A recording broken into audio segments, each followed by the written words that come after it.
भगवान बुद्ध को ज्ञान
है, कण कण में है।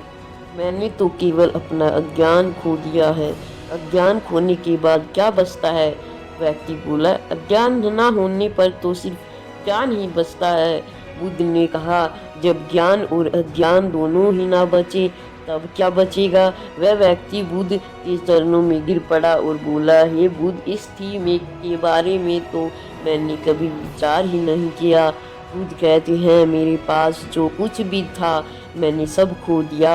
सब छूट जाने के बाद मुझे पता चला कि जिन चीज़ों से प्रेम कर रहा था, जिन चीज़ों को मैं पाना चाहता था, वह सत्य ही नहीं थी। फिर वह सत्य क्या था जिसे बुद्ध ने प्राप्त किया? बुद्ध कहते हैं, मैंने सब कुछ खो दिया। तब मुझे ज्ञान दिखाया पड़ा, लेकिन इसके विपरीत हम सब कुछ पाना चाहते हैं।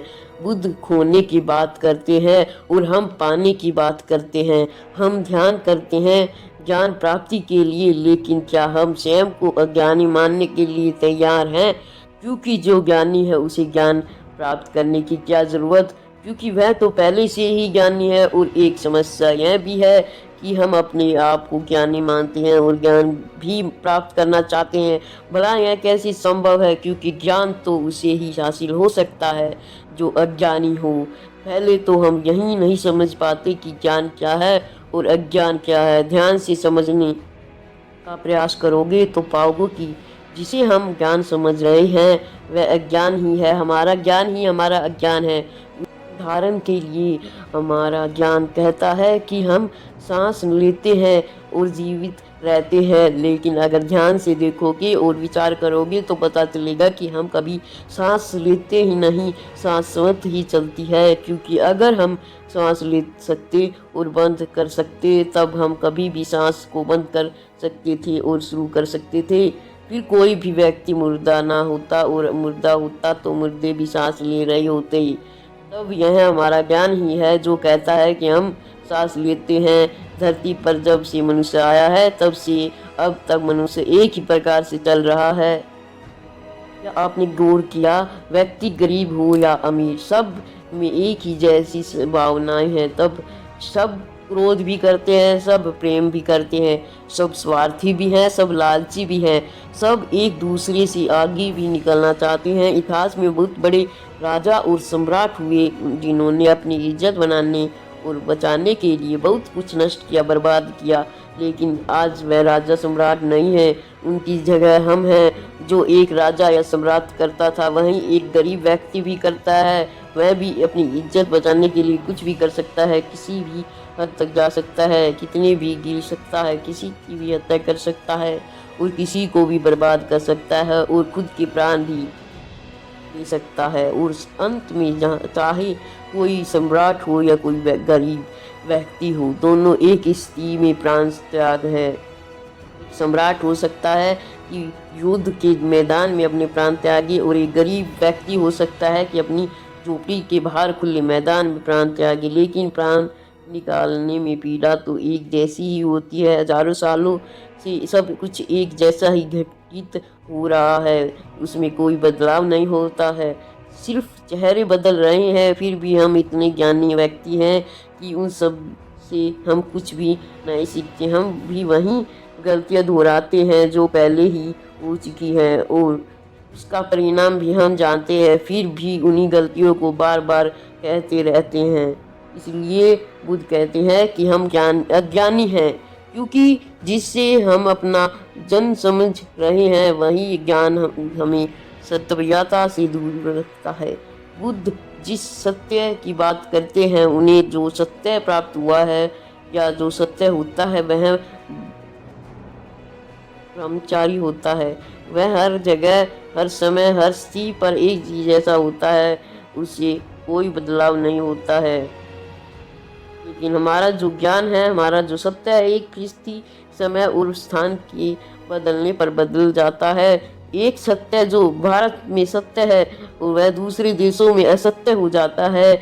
जैसे प्रेम, करुणा एक यूनिवर्सल सत्य है, तो यह हर जगह, हर किसी में एक चीज जैसा होता है और हर जीवन में एक जैसा ही प्रकट होता है, चाहे इंसान हो या जानवर। जैसे एक माँ अपने बच्चे से प्रेम करती है, वैसे ही एक गाय अपने बछड़े से करती है।